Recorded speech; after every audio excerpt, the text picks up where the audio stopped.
ईमान को पहले ही लग रहा था कुछ ना कुछ गड़बड़ जरूर है। जिस तरह से तैमूर बाई ने उसके पाँव को छुआ था, उस तरह से लेकर वो बार बार उसी ख्यालात को सोच रही होती हैं कि ये गलत है, मगर फिर वो इस ख्याल को झटक देती हैं, ये सोचते हुए कि नहीं, वो तो मेरे भाई हैं, इस तरह कुछ भी नहीं हो सकता, ना ही उनकी नीयत बुरी हो सकती है और ना ही वो। मगर फिर जैसे ही तैमूर से यूनी से पिक करने जाता है तो उस वक्त गाड़ी लेकर जाता है, यही कहता है कि अब तुम इस मसले के लिए परेशान थी, वो हल हो चुका है, मैं तुम्हारे लिए कुछ लेकर आया हूँ। ये बात सुनने के बाद ईमान अब बहुत ही ज्यादा हैरान होती हैं। तभी वो कहती हैं, क्या कह रहे हैं आप। अब तैमूर बहुत खुश होता है, क्योंकि दिल ही दिल में वो यही सोच रहा होता है कि कब ईमान ये बात पूछेगी और मैं उसे सारी बात खुलकर कर पाऊंगा। उस वक्त वो यही कहता है कि ईमान, तुम्हारे लिए गाड़ी लेकर आया हूँ, आने जाने का तुम्हारा मसला हल हो चुका है। ईमान को ये सारी बात सुनकर बहुत ही ज्यादा हैरानगी होती है। उस वक्त वो डायरेक्टली तैमूर से यही कह देती हैं कि तैमूर भाई, आपने तो कहा था करीम भाई मुझे लिए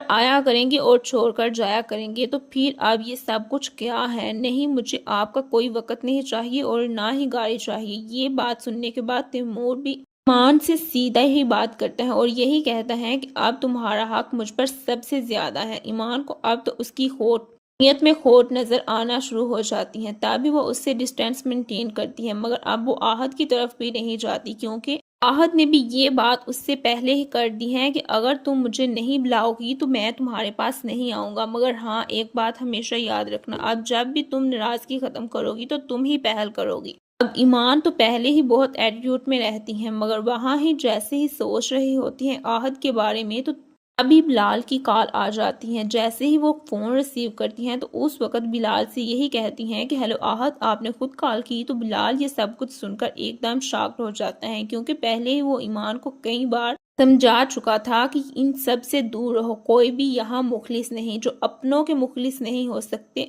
जो अपनों के साथ सिंसियर नहीं हो सकते, वो तुम्हारे साथ सिंसियर कैसे हो सकते हैं। मैं तुम्हें बारहा समझा चुका हूँ, मगर तुम्हारी बात समझ में नहीं आती। अगर तुम्हारा यही एटीट्यूड रहेगा तो तुम बर्बाद हो जाओगी। ऐसे ही बात करते करते अब ईमान से पहले कोई भी बात करती, वहां ही बिलाल भी फोन रख देता है, ये सोचते हुए कि इस लड़की को जिस तरह मुझे समझाना चाहिए वैसे मैं समझा चुका हूँ। अब मैं जानता हूँ कि मुझे किस तरह इसे टैकल करना है। ये अगर ऐसे ही रहेगी तो फिर तो ये लोग इसे तबाह बर्बाद कर देंगे, क्योंकि जो लोग अपने भाई के सगे नहीं हो सके, उसकी औलाद के खैर ख्वाह नहीं हो सके, वो एक गैर लड़की के साथ भलाई कैसे कर सकते हैं। ये बात बिलाल से बेहतर कौन समझ सकता है। मगर ईमान अभी तक सबको अपना सगा समझ रही है। तैमूर की हकीकत खुलने के बावजूद भी वो तैमूर से लिफ्ट ले रही है, यहाँ तक कि तैमूर उसे बार बार डायरेक्ट अल्फाज में यही कहता है कि तुम मेरे लिए सबसे अलग और स्पेशल हो। मगर